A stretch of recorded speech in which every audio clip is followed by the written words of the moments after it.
5 in 5. We've hit the last segment. Yep. 5 questions, 5 minutes or less to answer. Yeah. Question number 1. Do you take holidays? Why? And where do you go?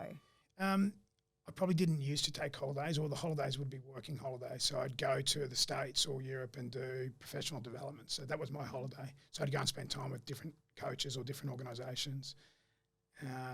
But yeah, one of the trips I took the family to New York, which was really cool. Also I was doing some PD and, we're due for a holiday like everybody, with COVID restrictions. But yeah, it's generally been for professional development, and we've tied in some sightseeing along the way. Question number 2.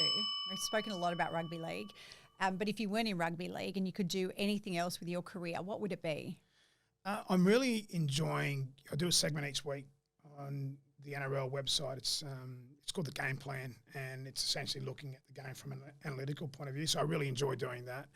But rugby union, I enjoy rugby union as well. I've been doing a little bit for Eddie Jones, who's the head coach of England Rugby. So if I don't coach in the future in the NRL, then at some stage I'd love to give rugby union a go. But yeah, it'd be teaching, coaching, something analytical to do with a couple of those different things. That sounds a bit controversial to me. Yeah. Rugby to rugby league to union? Well, possibly. As I said, I've got a great enjoyment for rugby union, and I've got a lot of people that share learnings with in rugby. So it's a really good sport. But I love league. Look, it's my passion. It's where I come from. But I think a lot of rugby league coaches have something to offer the other sport, and vice versa. But if a rugby league club doesn't want me, then I suppose I might have an opportunity to do some coaching in rugby union at some stage. Question number 3. What's the best piece of career advice you've ever received? Well, that was a really challenging one because I think a lot about that.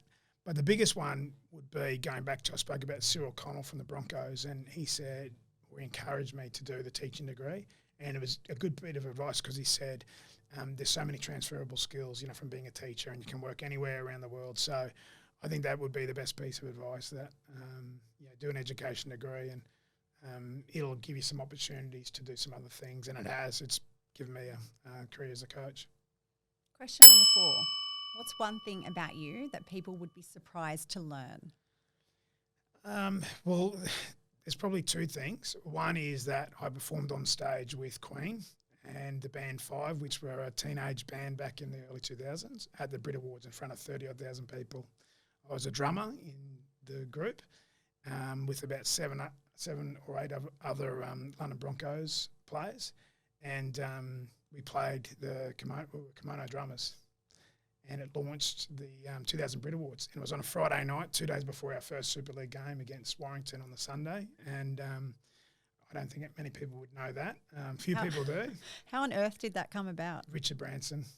Yeah. And the other one was Richard Branson. He had these crazy ideas. The other one was he had me and 3 other guys be centrefold, to be in the centrefold of Attitude magazine, which was a gay magazine in London, which was extremely popular in the late 90s, early 2000s. So he had me and 3 of the other London Broncos boys just pose in our, with no clothes on, just with towels around us in the locker room. And he did it for those 2 things he did for promotion, because it got everyone talking about London Broncos. So they're probably 2 things that people don't know about me, but they're pretty bizarre experiences. Question number 5. This podcast is called Influence Unlocked, and I'd love to know, what is your number 1 tip for people with influence? Lead through actions. I think I said before, that's the main thing I think about, with leaders. And I talk to, the players who I've coached who show some leadership qualities. One of the things I talk to them about is lead through your actions, and then when you lead through your actions, they're consistent actions.